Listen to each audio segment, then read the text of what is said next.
최근 우리 정부는 일본 경제 보복을 침략으로 규정하고 최재성 위원장을 필두로 일제 침략 대책위원회를 구성하고 일제의 움직임을 예의주시하고 있습니다. 최재성 더불어민주당 일제침략위원회 위원장은 8월 2일 일본이 백색 국가에서 우리나라를 제외할 경우 일본 내 한국 관광객 급감보다 훨씬 강력한 카드를 사용할 수밖에 없다며 이런 카드는 정밀하게 준비되어 있다고 경고했습니다.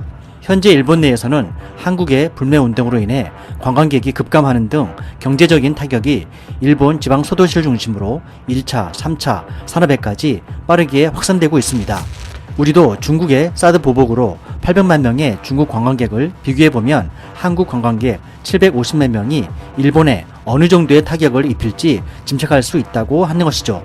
최재성 위원장은 화이트리스트 제외 시 미칠 영향별 정밀 지도를 준비했다면서 비례적으로 일본을 타격할 여러 장의 카드를 준비했고 그 영향력이 상당하므로 극비로 전략적으로 일본의 움직임에 따라서 추진할 것임을 시사했습니다.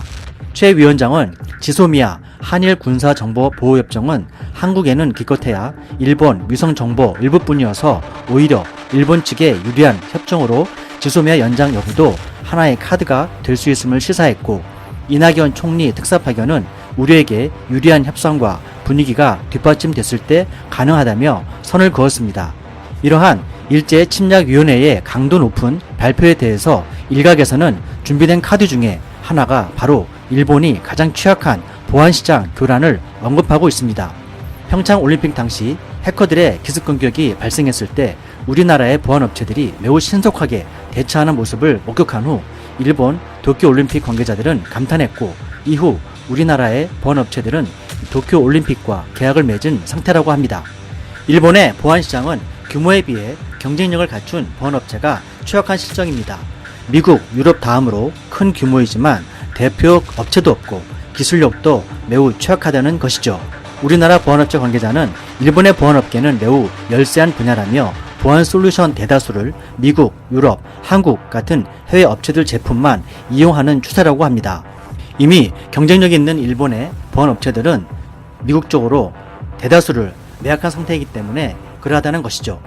또한 국가적으로 보안 제품들은 각 나라마다 보안 인증제를 통과해야 되기 때문에 시간이 오래 걸리고 한번 어떤 제품을 쓰기 시작하면 변경하기가 어렵고 당장은 다른 것으로 대체하는 것이 힘들다는 것입니다.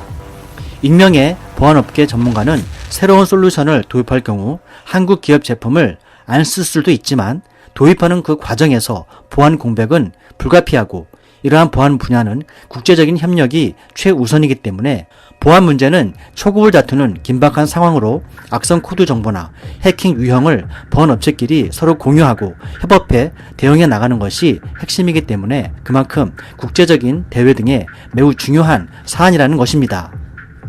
관계자는 만일 한국의 보안업체가 일본 시장에서 철수하게 된다면 도쿄올림픽은 보안에 구멍이 뚫릴 수 있는 가능성은 매우 높다면서 전 세계에 중계되는 대규모 올림픽의 경우 수많은 사람들이 인터넷을 쓸 수 있도록 네트워크를 구축하게 되는데 이때 네트워크 디도스 공격이나 서비스 해킹 등에 노출된다면 그 리스크는 아무도 장담할 수 없는 수준의 것이라고 합니다.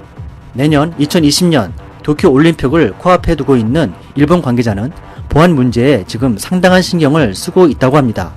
일본 내부에서는 쉬쉬하면서 한국의 보안업체들에게까지 불매운동이 번지지 않을까 눈치를 보는 상황이라는 것이죠.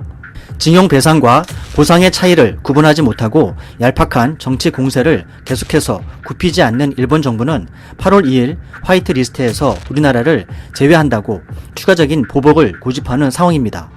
이미 급속한 지방 소도시들의 관광 역풍에 대해서 자민당 내부에서는 균열의 움직임이 들리는 가운데 과연 국제사회의 지탄을 무시하고 화이트리스트 제외를 단행할지 지켜보아야 할 것 같습니다. 시청해주셔서 감사합니다.